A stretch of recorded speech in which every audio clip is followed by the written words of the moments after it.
गौतम बुद्ध की कहानियों में बहुत सारी प्रेरक कथाएं शामिल हैं जो मानव जीवन के अलग अलग पहलुओं पर महत्वपूर्ण शिक्षाएं देती हैं। इन्हीं में से एक कहानी है टिटहिरी और समुद्र।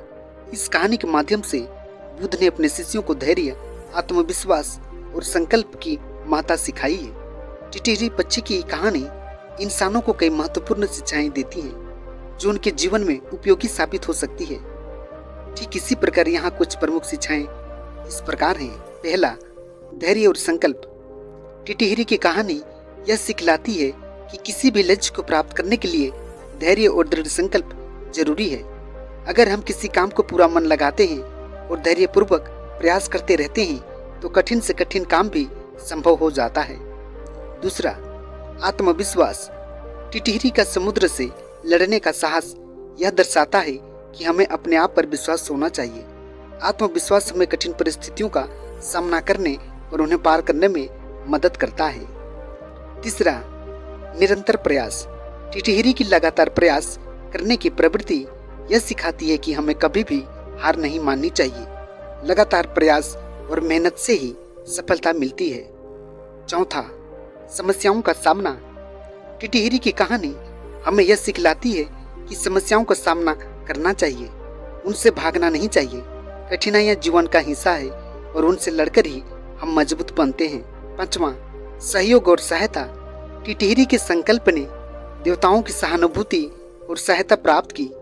यह सिखाता है कि अगर हमारे प्रयास सच्चे और निस्वार्थ हों तो हमें मदद मिल सकती है। सहयोग और सामूहिक प्रयास से बड़ी समस्याओं का समाधान हो सकता है। 6, प्रकृति और पर्यावरण के प्रति सम्मान। कहानी यह भी बताती है कि हमें प्रकृति और पर्यावरण के प्रति सम्मान और संवेदनशीलता रखनी चाहिए। टिटहिरी का समुद्र से अपनी समस्या को सुलझाने की कोशिश करना यह दर्शाता है कि हर जीव का अपने पर्यावरण के प्रति एक लगाव होता है। 7वां, संघर्ष और विजय। अंततः यह कहानी संघर्ष और विजय का प्रतीक है। जीवन में आने वाली कठिनाइयों से घबराना नहीं चाहिए, बल्कि उनसे संघर्ष करना चाहिए और जीत की ओर बढ़ना चाहिए। इन शिक्षाओं के माध्यम से टिटहिरी पक्षी इंसानों के जीवन में आने वाली कठिनाइयों का सामना करने, आत्मविश्वास बनाए रखने और धैर्यपूर्वक अपने लक्ष्यों को प्राप्त करने की प्रेरणा देती है। जी हाँ मित्रों, आप लोगों को बुद्धा बेटा लेजिंग यूट्यूब चैनल में दिल से स्वागत है। मित्रों, अगर कहानी वीडियो पसंद लगे तो चैनल को सब्सक्राइब कीजिएगा। जी हाँ, आज का कहानी का शीर्षक है गौतम बुद्ध के द्वारा दिया गया टिटहिरी और समुद्र का अहंकार। जी हाँ, अधिक समय को ना लेते हुए सीधे कहानी को शुरू करते हैं। एक समय की बात है जब बुद्ध अपने शिष्यों के साथ एक गांव में ठहरे हुए थे। उनके प्रवचन सुनने के लिए दूर दूर से लोग आते थे। एक दिन बुद्ध एक विशेष कहानी सुनाने लगे जो टिटहिरी और समुद्र के बीच की थी। एक विशाल समुद्र के किनारे एक छोटा पक्षी टिटहिरी अपनी टिटहिरनी के साथ रहता था। वे दोनों बहुत प्रेम से रहते थे। एक दिन टिटहिरनी ने अंडे देने का समय आ गया और वह अंडे देने के लिए एक सुरक्षित स्थान की खोज में थी। टिटहिरी ने उसे समुद्र के किनारे एक स्थान दिखाया जो उसे सुरक्षित लगा। टिटहिरनी ने अपने अंडे समुद्र के किनारे रख दिए। एक रात जब टिटहिरी और उसकी टिटहिरनी सो रहे थे, समुद्र की लहरें आईं और अंडों को अपने साथ बहा ले गई। जब सुबह हुई और टिटहिरनी ने देखा कि उसके अंडे गायब है तो वह बहुत दुखी हो गई। टिटहिरनी ने अपनी पत्नी की आंखों में आंसू देखे और उसने निश्चय किया कि वह अपने अंडों को वापस लाएगा। टिटहिरी समुद्र के पास गया और उससे कहा, हे समुद्र, मेरे अंडे वापस कर दो। समुद्र ने उसकी बात पर ध्यान नहीं दिया और हंसते हुए कहा, तुम्हारे छोटे छोटे अंडे मेरी विशालता के सामने कुछ भी नहीं है। लेकिन टिटहिरी ने हार नहीं मानी। उसने समुद्र से लड़ने का निश्चय किया। वह समुद्र के किनारे जाकर बैठ गया और अपनी चोंच में पानी भरकर समुद्र से बाहर फेंकने लगा। उसने सोचा कि अगर वह लगातार ऐसा करता रहेगा तो एक दिन समुद्र खाली हो जाएगा और फिर उसके अंडे वापस मिल जाएंगे। टिटहिरी के इस अद्वितीय संकल्प को देखकर देवता भी प्रभावित हुए। उन्होंने सोचा कि यह छोटा पक्षी कितना साहसी और दृढ़ निश्चयी है। वे टिटहिरी की सहायता करने के लिए पृथ्वी पर आए। टिटहिरी की इस अद्वितीय संकल्प को देखकर देवता भी प्रभावित हुए। उन्होंने सोचा कि यह छोटा पक्षी कितना साहसी और दृढ़ निश्चयी है। वे टिटिहरी की सहायता करने के लिए पृथ्वी पर आए हैं। देवताओं के हस्तक्षेप के कारण समुद्र को अपने अहंकार का एहसास हुआ। उसने टिटिहरी से क्षमा मांगी और उसके अंडे वापस कर दिए गए।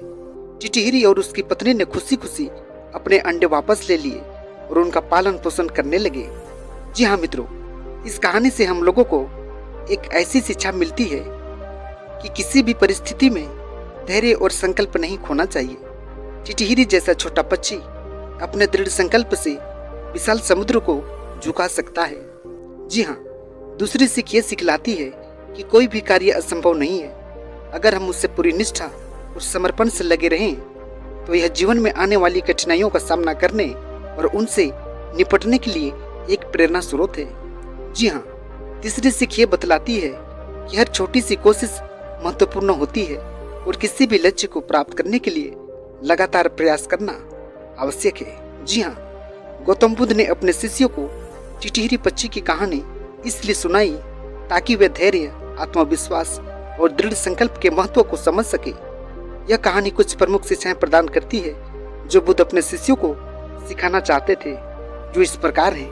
पहला, धैर्य और दृढ़ संकल्प। टिटिहरी की कहानी शिष्यों को यह सिखाती है कि किसी भी लक्ष्य को हासिल करने के लिए धैर्य और दृढ़ संकल्प बहुत जरूरी है। टिटिहरी ने समुद्र से अपने अंडों को वापस पाने के लिए निरंतर प्रयास किया, जिससे उसका अटूट संकल्प दिखाई देता है। दूसरा, आत्मविश्वास। टिटिहरी ने अपने आप पर विश्वास किया कि वह समुद्र को हरा सकता है, भले ही वह कितना भी छोटा और कमजोर क्यों ना हो। इसी तरह बुद्ध अपने शिष्यों को आत्मविश्वास रखने की प्रेरणा देना चाहते थे। तीसरा, लगातार प्रयास। टिटिहरी की कहानी यह भी सिखाती है कि लगातार प्रयास से किसी भी समस्या का समाधान किया जा सकता है।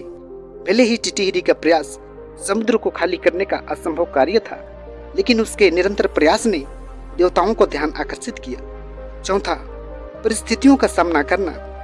यह कहानी शिष्यों को सिखलाती है कि जीवन में आने वाली कठिनाइयों का सामना कैसे किया जाए। टिटिहरी ने अपने अंडों को वापस पाने के लिए हार नहीं मानी और अपने उद्देश्य की प्राप्ति के लिए पूरी तरह समर्पित रहा। पांचवा, सहानुभूति और मदद। टिटिहरी की कठिनाई ने देवताओं की सहानुभूति को आकर्षित किया और उन्होंने उसकी मदद की। यह संदेश देता है कि अगर हम सच्चे प्रयास और निस्वार्थ हों तो हमें किसी न किसी रूप में सहायता मिलती है। जी हाँ मित्रों, इस कहानी को आप लोगों को अपने जहन में उतारनी चाहिए, क्योंकि ये जो कहानी आपने सुनी अभी, ये कहानी बहुत बड़ी ज्ञानवर्धक कहानी थी। जी हाँ मित्रों, आप लोगों को आज का कहानी कैसी लगी मुझे उम्मीद है जरूर पसंद आया होगा। जी हाँ, आज का कहानी वीडियो में इतना ही। आप लोगों को बहुत बहुत धन्यवाद।